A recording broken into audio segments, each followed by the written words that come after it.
Hot stocks में आज हमारा फोकस है पीएसयू शेयरों पर ही, जिस वजह से मैंने पीएसयू इंडेक्स की बात करी भी थी। पीएसयू इंडेक्स आप देखेंगे जो निफ्टी का पीएससी यानी कि पब्लिक सेक्टर एंटरप्राइज इंडेक्स है, उसमें करीब आधे % के आसपास के गेंस फिलहाल देखने को मिले। आज का हाई था 8,686 का, अभी 8,656 के आसपास ट्रेड कर रहा है। तो बीएमएल, बीईएल जैसे जो स्टॉक्स हैं वो काफी एक्टिव हैं, काफी लाइमलाइट में है।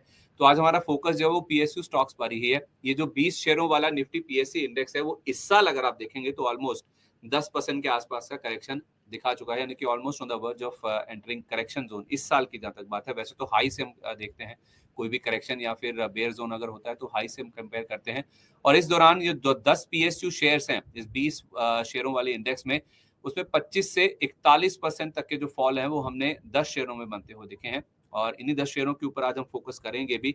और निफ्टी पीएससी इंडेक्स में केवल बीईएल, जिसकी हम ऑलरेडी पहले बात कर भी चुके हैं, जिसको ऑर्डर भी मिला है, केवल ये एकमात्र स्टॉक है इन 20 शेयरों में जो कि अपने 200 डीएम में यानी कि लॉन्ग टर्म एवरेज के आपको ऊपर नजर आएगा। कल शाम को मैंने जो भाव देखा था, जो 200 डीएम में था, इसका 270.71 रुपए था। और बीईएल का स्टॉक अगर आप देखेंगे, ऑर्डर विन की खबर है, आज 2% तक उछला भी था। और 270-71 का कल का जो लेवल था उसके तो 10 रुपए ऊपर है। इनफैक्ट ये 281 का लेवल फिलहाल बीईएल में अभी देखने को मिल रहा है। लेकिन बहुत सारे स्टॉक्स हैं जो कि इसी साल यानी कि 2025 की हम बात करें तो 25 से लेकर माफ कीजिए 27 से लेकर इनफैक्ट 41% तक टूटते हुए दिखे हैं। यही स्टॉक्स मैं आपके सामने एक एक करके रखने की कोशिश कर रहा हूं।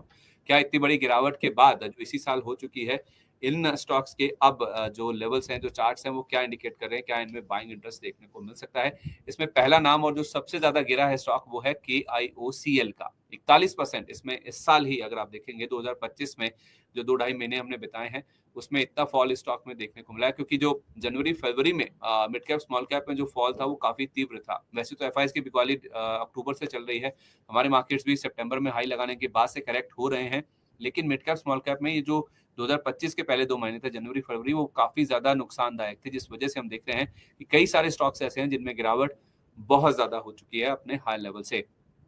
तो इसी साल की बात करें तो KICL 41% नीचे है।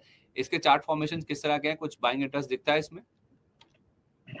KIOCL में दिखे अभी भी और भी जगह है जहां पर पॉसिबिलिटीज है कि ये स्टॉक और करेक्ट करे।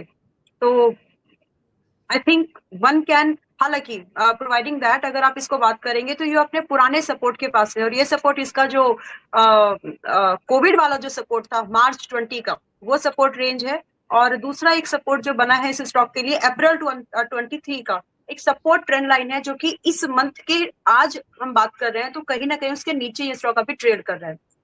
234 का भाव है। मुझे लगता है कि थोड़ा सा और इसको समय बिताने दें और थोड़ा सा करेक्ट होने दें। और जो सही बाइंग रेंज मुझे लग रही है यहाँ पर एक बाइंग के लिए कि इसके नीचे फिर और गिरावट नहीं होगी, ऐसा जहां पर मुझे लग रहा है वो है रेंज 215 की और 210 से 220 की, ये रेंज है। ये रेंज एक ऐसी रेंज बनेगी जो कि लिटरली एक बॉटम बाइंग अपॉर्चुनिटी बन सकती है, क्योंकि उस समय चाहे फिर वो उसका RSI हो, मंथली टाइम फ्रेम पर, वीकली टाइम फ्रेम पर, डेली टाइम फ्रेम पर एक अच्छी बाइंग अपॉर्चुनिटी दे सकता है। तो 220 और 210 इस रेंज में बाइंग के बारे में सोचे। करंट प्राइस जो कि 234 का है अवॉइड कर सकते हैं, अवॉइड करें, नीचे मिले 210 से 220 की रेंज में तो आप KIOCL में खरीदारी करें। अच्छा, पर्पस भी यही है इन स्टॉक्स को डिस्कस करने के, क्योंकि ज्यादातर लोगों के पोर्टफोलियो में आपको कोई ना कोई पीएसयू स्टॉक तो मिल ही जाएगा। और अब इनके सवाल आते हैं कि क्या करना चाहिए, इनमें क्या खरीदारी करना चाहिए, क्या निकल जाएं, एवरेज करना चाहिए, नहीं करना चाहिए। और इसमें दूसरा नाम है BEML का, जिसको हम थोड़ी देर पहले डिस्कस कर भी रहे थे, उन्होंने डिस्कस कर करार चुके किया हैं। है। ये स्टॉक 39% अपने हाई से करेक्ट हो चुका है। तो वही 2200 से 2100 की रेंज जो आपने बताई थी, लेवल बताया था, उसी का वेट करें लॉन्ग टर्म वही के वही लिए। वही, यस यस यस। ठीक है, ITI इसमें तीसरा नाम है। इसमें भी 37% का फॉल ऑलरेडी हो चुका है। बहुत तेज, बहुत स्विफ्ट एक तरफा मूव स्टॉक ने दिखाया था। आज भी अगर आप देखेंगे तो 5% का अप मूव स्टॉक में देखने को मिल रहा है। 210 रुपए का इसने लो लगाया था, ऊपर में 600 रुपए के आसपास तक की जर्नी इसने देखी। करेक्शन वहां से 210 का हुआ, अभी ये 253 के आसपास है। क्या इसमें बाइंग शुरू करने का सही समय आ गया है? 245 का स्टॉप लॉस रख लें, 254 के भाव पर ये चल रहा है अभी, एंड आई सी कि यहाँ पर एक अपॉर्चुनिटी बन जाएगी। 265 तो पहला टारगेट हमको यहाँ पर मिल ही सकता है इजीली, है दूसरा टारगेट मिलेगा लगभग 287 का। ये दो टारगेट इजीली मिलने की पॉसिबिलिटीज है, प्रोवाइडेड कि 245 पर स्टॉप लॉस रख ले। एंड मैं भी एक चीज यहाँ पर बोलना चाहती हूँ, आई डोंट नो कि ITI शायद थोड़े दिन पहले मेरे पास होगा या नहीं, आई डोंट नो, लेकिन खैर वो तो मैं बाद में बता दूंगी कौन से स्टॉक्स मेरे पास थे। ITI अभी करंट प्राइस पर ठीक लग रहा है, स्टॉप लॉस छोटा है, रिवॉर्ड की पॉसिबिलिटीज परसेंटेज वाइज ज्यादा है, पुल बैक मूव है, बड़े गेन्स ऐसे एक्सपेक्ट ना करें कि पूरी रिकवरी। मैं बार बार मेरे ख्याल से 2-3 स्टॉक्स पे मैंने ये बात बोली है कि पुल बैक मूव है, पूरी रिकवरी की एक्सपेक्टेशन मत रखें, बिकॉज मार्केट अभी वैसी ही है। आपको ये समझने की जरूरत है, जो भी स्टॉक आप ट्रेड कर रहे हैं, रेजिस्टेंस पर प्रॉफिट बुकिंग इज मस्ट, अगर व्यू शॉर्ट टर्म है।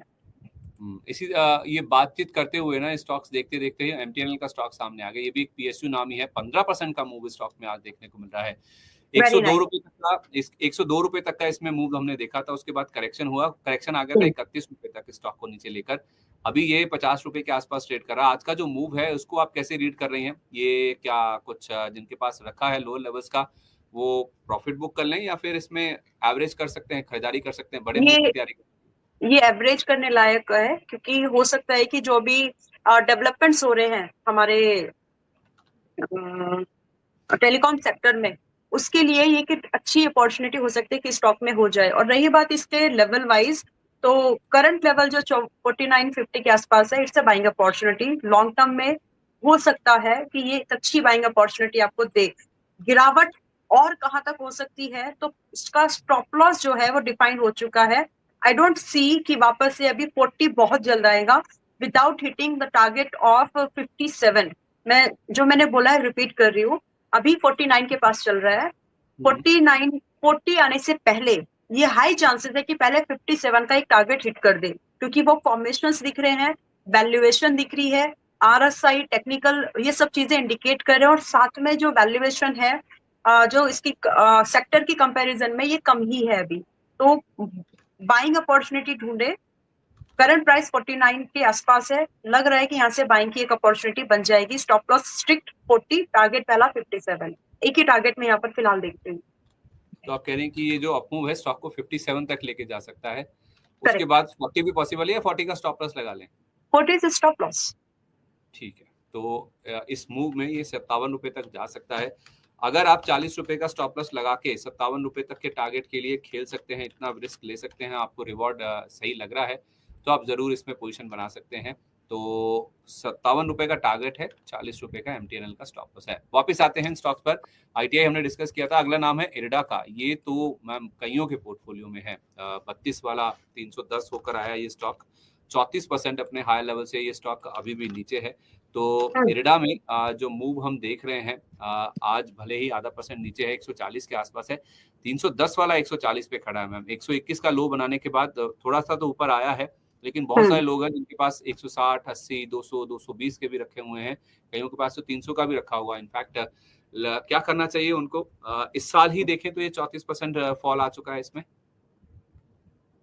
इरेडा अभी भी आपको लोअर लेवल और दिखा सकता है, तो व्यू अगर शॉर्ट टर्म ही है, पहले तो हम ट्रेडिंग के हिसाब से देखती हूँ मैं। ट्रेडिंग के लिए यहाँ पर एक मूव बन सकता है। ट्रेडिंग के हिसाब से आई थिंक 143, इसके ऊपर जब भी स्टॉक क्लोज करे तो यहाँ पर एक मूवमेंट बन सकता है, जो कि इसको पहला टारगेट दे सकता है क्लोज टू 150, एंड दूसरा टारगेट इसको दे सकता है क्लोज टू 154। ये दो टारगेट, बहुत ज्यादा एक्सपेक्टेशन नहीं।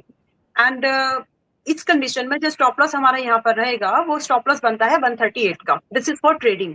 बट अब बात करते हैं इन्वेस्टिंग की। तो जो लोग इसको होल्ड करके बैठे हैं, तो इरेडा देखिए अच्छी खासी इसमें प्रीमियम लिस्टिंग हुई थी, ठीक है। तो मेरे ख्याल से अभी भी उस लेवल को, उस ब्रिज को इसको कंप्लीट करना जरूरी है, और वो बहुत दूर है। तो आप सोच रहे हैं कि आप इसको, मैं एक नंबर देना चाहती हूँ, आप इसको सोच रहे हैं कि अभी 140 है, और आपके दिमाग में ये है कि स्टॉक अगर 80, 85 आता है और आप एवरेज करेंगे तो बहुत बड़ा गैप है, उसको समझ लें। अगर वो आपको लग रहा है कि आप उसमें इम्पेशंस नहीं होंगे, पैनिक नहीं होंगे, तो ही रखें। Otherwise I would say take exit. अगर आपके ऊपर की बाइंग है, look for something else. This is my sincere view, क्योंकि टाइम लगेगा।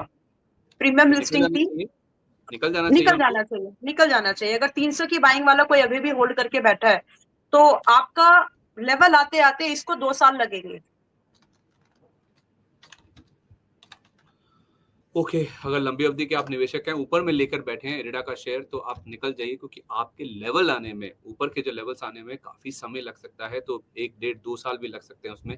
तो शॉर्ट टर्म का ट्रेडिंग बेट आप जरूर ले सकते हैं। 143 पार होगा तो 150 154 तक के जाएगा, उस केस में आपका 138 का स्टॉप लॉस होगा। लेकिन लंबी अवधि के लिए आप लेकर बैठे हैं, ऊपर के लेवल्स हैं, उम्मीद में बैठे हैं कि आपका भाव आ जाएगा, बहुत समय लगेगा। समय है तो ठीक है, नहीं तो निकल के आप दूसरे किसी अच्छे सेक्टर या स्टॉक में शिफ्ट हो जाइए, तो आपके लिए ज्यादा बेटर रहेगा। IFCI भी 34% गिर चुका है, इसमें क्या करना है? IFCI, Indian Food Corporation, okay.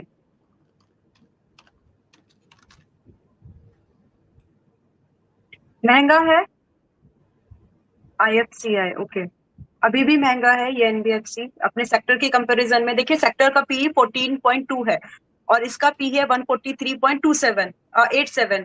तो ये समझिए जब अच्छे अच्छे स्टॉक वैल्यूएशन वाइज गिर रहे हैं, तो ऐसे स्टॉक्स की तो फिलहाल क्या बोलते हैं उसको, बिसात क्या है, जो बहुत ज्यादा महंगे हैं।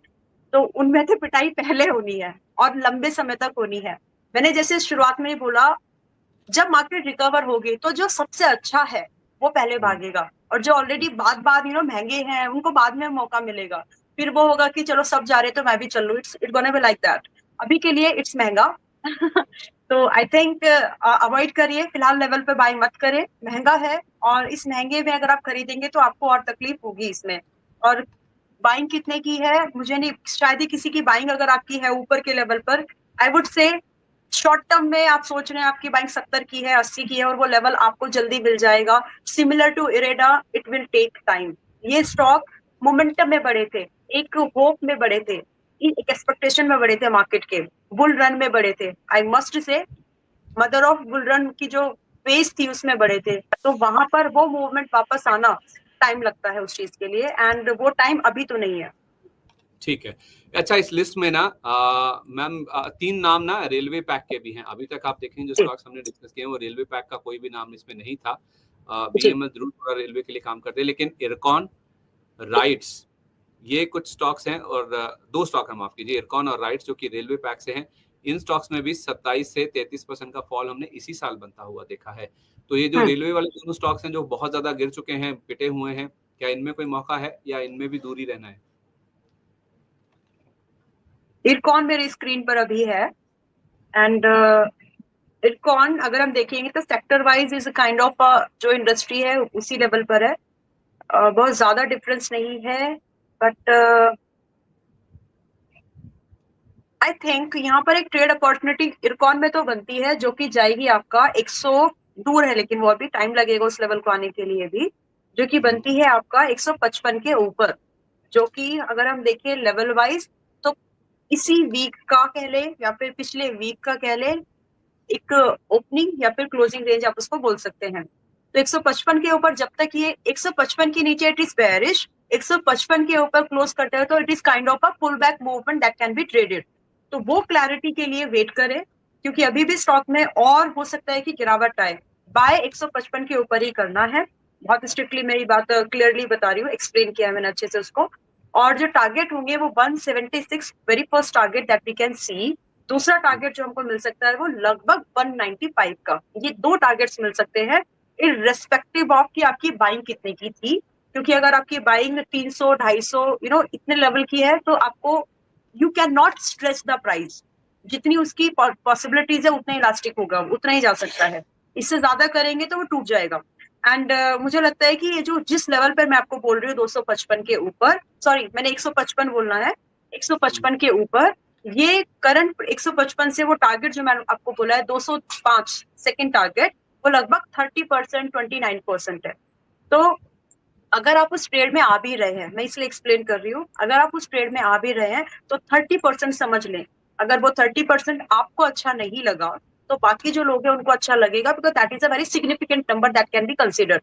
तो उस चीज को ध्यान में रखते हुए ट्रेड में आ सकते हैं। स्टॉप लॉस इंपॉर्टेंटली, जो स्टॉप लॉस होगा 255 के बाद, इसमें जो स्टॉप लॉस आपका 155 के बाद, आई एम रिपीटिंग, 155 के बाद जो इसमें स्टॉप लॉस बनेगा वो आपका 135 का बनता है। तो थोड़ा सा एनालाइज कर लें, नंबर समझ लें, अगर ठीक लगता है तो फिर ट्रेडिंग के हिसाब से देख सकते हैं। बाकी इन्वेस्टिंग के लिए और थोड़ा रुकना सही होगा। अच्छा, इस केस में टारगेट क्या है 155 के ऊपर लेते हैं तो? पहला टारगेट 176 है, दूसरा टारगेट 195 है। 195 मिनिमम, तो इतना तो मिलने की हाई पोटेंशियल बनती है। अच्छा, इसमें आरसीएफ का नाम भी शामिल है। आरसीएफ भी अगर हम देखें तो अच्छा खासा करेक्ट हो चुका है, 32-33%। इसी साल की जहां तक बात है, इसमें न्यू इंडिया एश्योरेंस करीब 29% और एमएमटीसी भी 30% से ज्यादा करेक्ट हो चुका है। इनमें से कोई ऐसा स्टॉक जिसमें कोई ट्रेड या फिर लंबी अवधि की पोजीशन ली जा सकती है, या जिसके पास है ऊपर के लेवल का, उसको निकल जाना चाहिए? देखिए, जिसके पास है, मान लीजिए आरसीएफ आपके पास में है, मैं एज्यूम कर रही हूँ कि आपने कोई XYZ लेवल पर बाय किया है, तो जो लेवल बनता है 110 का आसपास का जो लेवल है, वो 105 115 ये रेंज हो सकती है। तो ये एक राउंड फिगर में रेंज, एवरेज रेंज बनती है, जिसमें कि पॉसिबिलिटीज इंक्रीज हो रही है कि ये स्टॉक वापस आपको 130 का भाव दिखा दे इन कपल ऑफ मंथ्स, और दूसरा आपको 145 का भाव दिखा दे, बट अच्छा। एवरेजिंग कर ले। इससे बहुत ज्यादा एक्सपेक्टेशन रख, मैं वही बोल रही हूँ, फुल रिकवरी एक्सपेक्ट मत करे छोटे समय में, टाइम लगेगा, उस पूरे साइकिल को बनने के लिए तो टाइम लगेगा। तो 110 से 120 की रेंज में बाय ले सकते हैं अगर करना है तो एवरेजिंग। और जो टारगेट जैसे कि बताया, पहला टारगेट हम यहाँ पर देख सकते हैं कि 130 मिलेगा, दूसरा टारगेट 145 140 के आसपास मिल सकता है। स्टॉप लॉस जो हम यहाँ पर फॉलो करना चाहिए वो होगा स्ट्रिक्टली 100 का, इसके नीचे होल्ड करने की नीड नहीं है। ठीक है, तो छोटी अवधि में रिकवरी की होप कम नजर आती है, लेकिन आप 110 से 120 की रेंज में एवरेज कर सकते हैं अगर आपका लॉन्ग टर्म का व्यू है। 130 145 के टारगेट होंगे, 100 रुपए का स्टॉप लॉस होगा। यही व्यू बन रहा है मैम? जी, यस। ओके, कोई एमएमटीसी या फिर न्यू इंडिया एश्योरेंस में कोई मूव? बाकी तो अवॉइड करने लायक है फिलहाल के लिए। ठीक है, तो एमएमटीसी आप और न्यू इंडिया एश्योरेंस को फिलहाल अवॉइड करके चल सकते हैं। तो कुल मिला के देखा जाए तो पीएसयू स्टॉक्स में बहुत ज्यादा गिरावट ऑलरेडी देखने को मिल चुकी है। छोटे छोटे बाउंस बैक जरूर देखने को मिल सकते हैं, और लंबी अवधि का व्यू अगर किसी को लेना ही है तो बीईएमएल में जरूर आप 2200 से 2100 की रेंज में अगर मिलता है, उस रेंज का आप इंतजार कर लीजिए, तो आप जरूर वहां पे खरीदारी करके चल सकते हैं। ओवरऑल देखा जाए तो छोटे मूव जरूर देखने को मिल सकते हैं। आईटीआई की जहां तक बात है, एमटीएनएल की जहां तक बात है, इरडा की बात है, अभी हमने आरसीएफ की बात करी, तो इनमें रिकवरी में तो बहुत ज्यादा टाइम लगेगा। छोटे ट्रेडिंग मूव्स के लिए स्टॉप लॉस लगाकर जो आपको लेवल्स बताए गए हैं, आप जरूर पीएसयू स्टॉक्स को अप्रोच करके चल सकते हैं। तो हॉट स्टॉक्स को इसी के साथ हम यहीं पर समेटते हैं।